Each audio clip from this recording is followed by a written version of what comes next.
Bonsoir.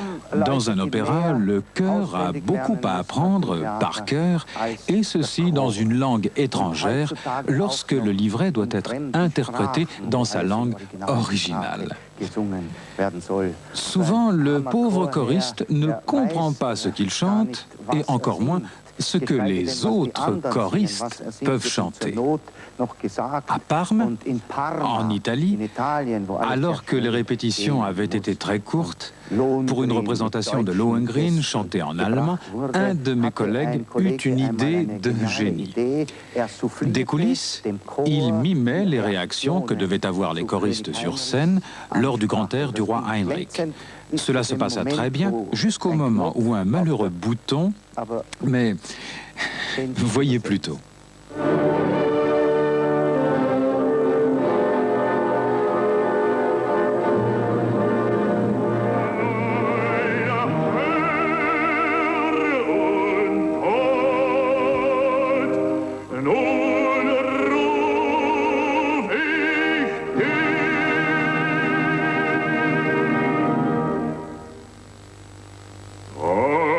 Du dem kaum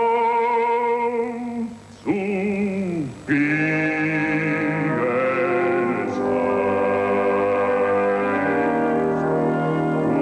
durchschwirrte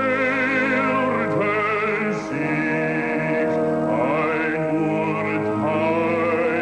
spricht, das Trug und Wahrheit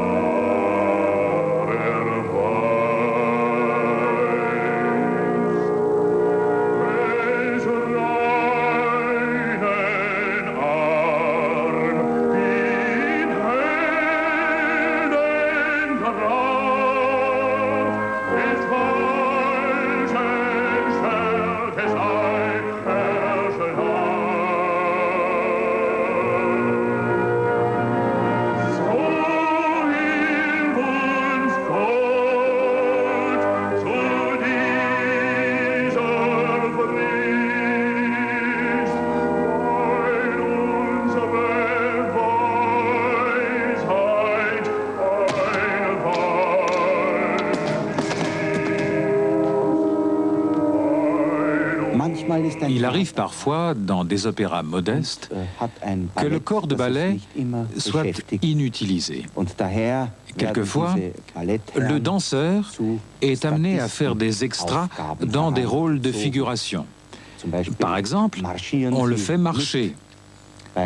Dans le Fidelio de Beethoven, on le fait marcher en soldat. Mais toujours, on reconnaît le danseur dans ce genre de situation.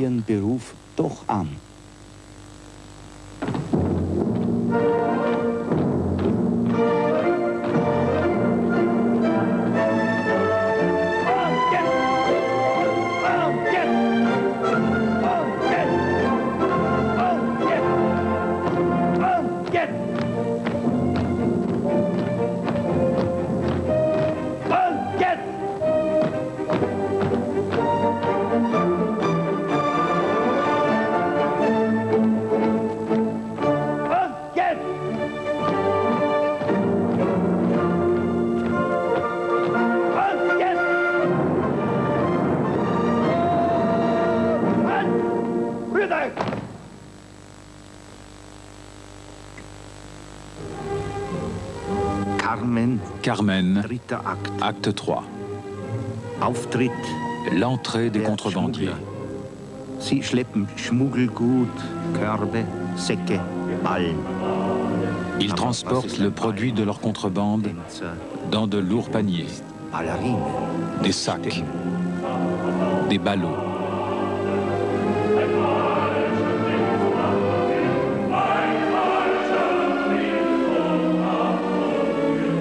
Mais qu'est-ce qu'un lourd fardeau pour un danseur habitué à porter une légère ballerine?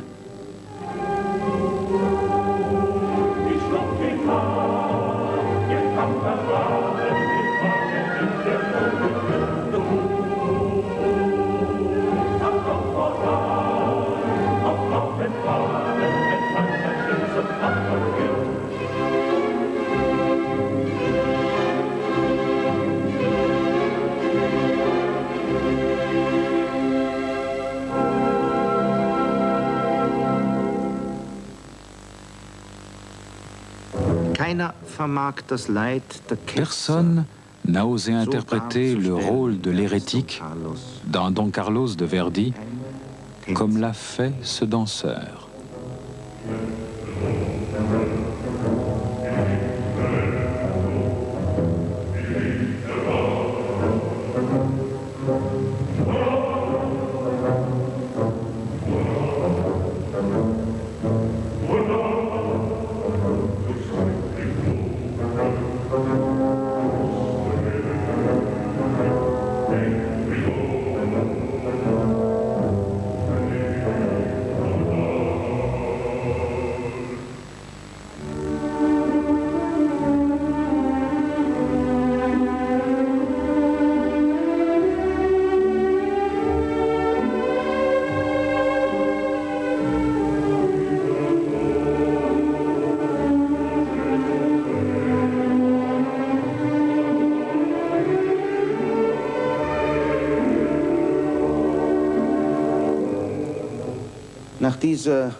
Après cette étude d'attitude, il me vient à l'esprit deux vers d'Ackermann von Böhmen. Ne te réjouis pas trop, ne pleure pas trop. Et puisque nous parlons de pleurs, passons à la mort de Siegfried dans le crépuscule des dieux. Dans le passage de la marche funèbre, la plus belle que je connaisse, la dépouille mortelle de Siegfried doit être emportée par 4 hommes. Ce n'est pas toujours facile.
Mais on ne devient pas un grand chanteur du jour au lendemain.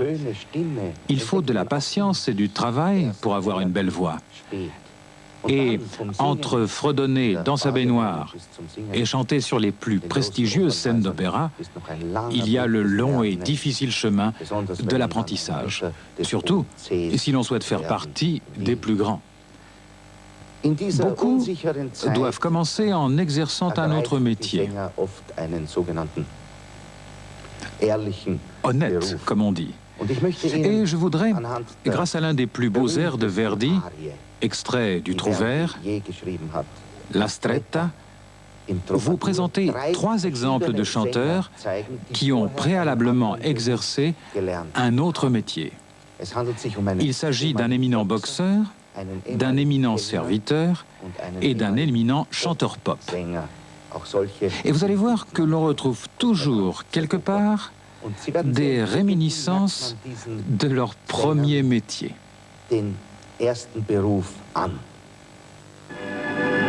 D'abord, le boxeur.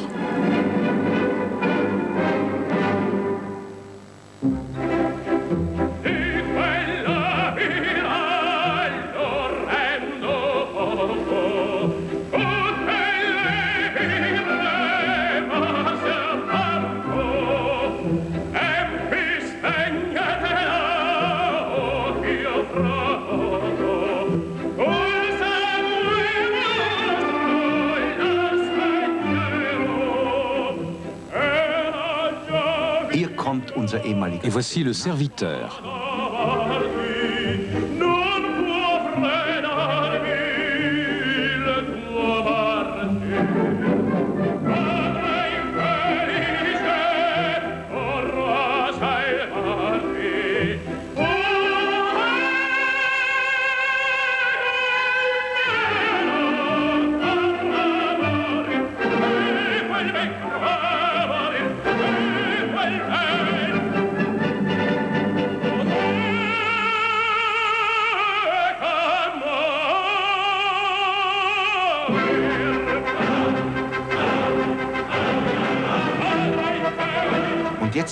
Et maintenant, mesdames, messieurs, le chanteur pop.